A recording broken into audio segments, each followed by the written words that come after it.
والتفت الساق بالساق. يقول حسن البصري: أي ماتت رجلاه فلم تحملاه إلى ربك يومئذ المساق. هذا شخص حقيقي. An atheist, if asked, who made you, will answer, well, nobody, nothing. We, as a creation, are the result of the Big Bang, which brought the universe into existence, and we are the result of evolution, which brought life into existence and the diversity of life as we know it.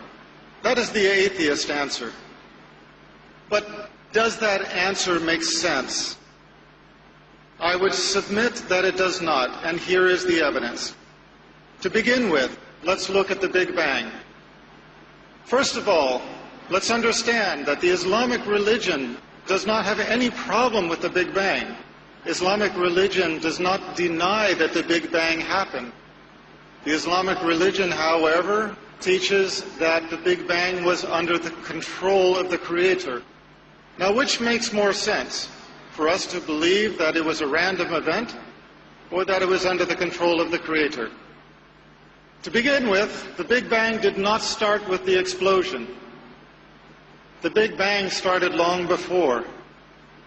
Before the explosion, there was a primordial dust cloud, a dust cloud in the nothingness of space, which drew together as a massive hyperdense core of mass and energy, and it was that exploded. So, where did this dust cloud come from? Where did the primordial dust, where did the energy come from for this explosion?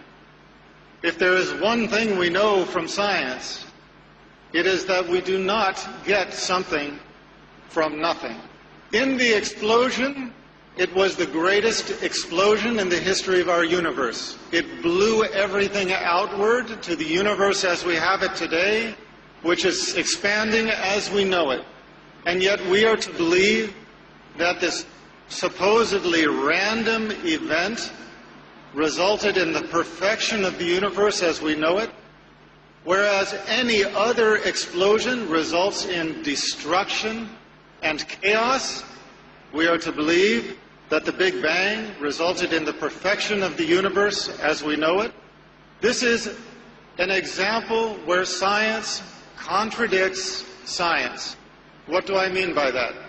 If you are going to explain the universe on the basis of science, you cannot have science contradicting the science that explains the existence of the universe. In science, there is a general principle called entropy.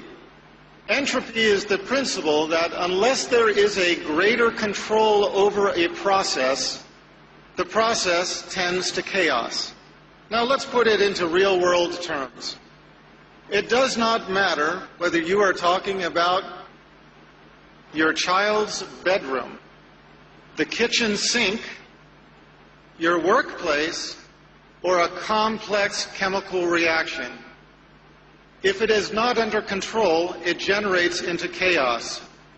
If your child does not clean up his room, if somebody does not control the dishes in the sink, if somebody does not control the chemical reaction, the result is going to be random and chaos.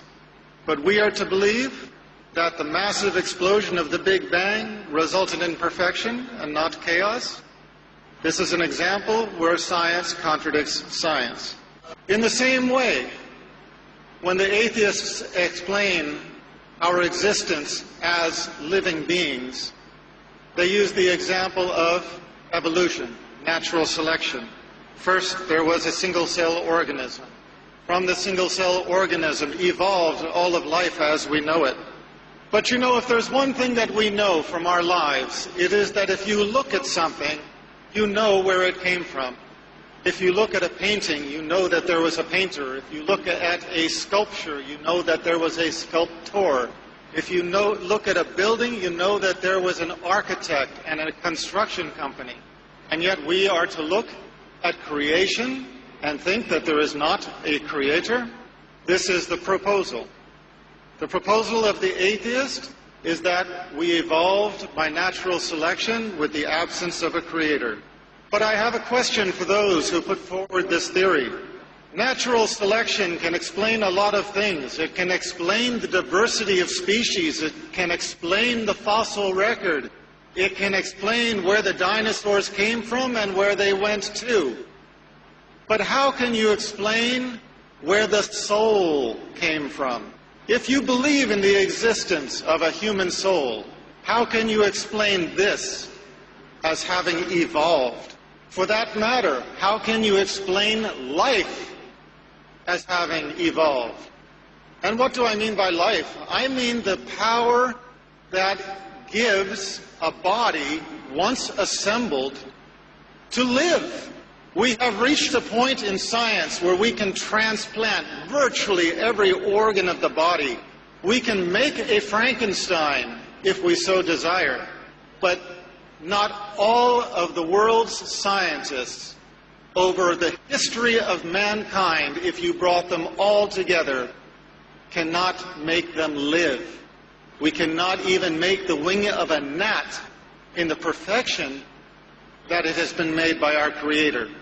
And we cannot give a body life. That is why, once dead, medicine is not able to revive a dead person, even when their organs are still functioning.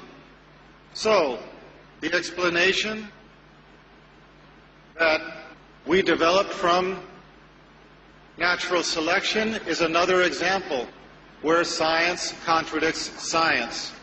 We have the example of millions of years of evolution or natural selection, and the proposal is that everything in our existence, if we don't have some control over it to keep it in order, everything degenerates into chaos. Except for the Big Bang and except for evolution. Those two things, just by themselves, they tended toward perfection. Well, there are some people who accept that explanation, but I submit to you that it is not of those who are enlightened, it is not of those who have open minds or open hearts who accept that explanation. The Arabs have a story that they like to tell. A Bedouin is traveling in the desert. He comes upon an oasis, and in the oasis there is a perfect palace. Now, there are no building materials around. He finds another nomad and he asks him, "Where did this palace come from?" And the nomad said, "Oh, subhanallah, glory to be our Creator, you would not believe where it came from. First, the wind blew so hard that it shaped the rocks into perfect cubes with square edges. And it tumbled the rocks over the desert until they all fell together in the shape of this palace, in perfect assortment.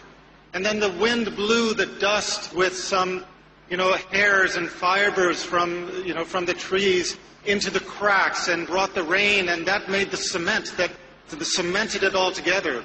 And then lightning strikes blasted the sand into sheets of glass and blew the sheets of glass into the windows. And then the elements took wood from the far corners of the earth and shaped it with the wind and the different force of the elements into furniture and into window trim and doors. And tornadoes and hurricanes carry it here and drop the doors into the door places, drop the windows and made the window frames, tumbled the furniture into the rooms. These strong winds took the fibers out of the backs of our sheep, wove them together into tapestries and carpets, and coated the floors with it. And all of this happened just in this one place on earth to make this perfect palace. When we begin thinking about it, we cannot help but roll our eyes and realize, come on, this guy is crazy. This is impossible. And yet what we are told to believe is that the Big Bang and natural selection, through the two most climactic events in the history of creation, accomplished something even greater than this.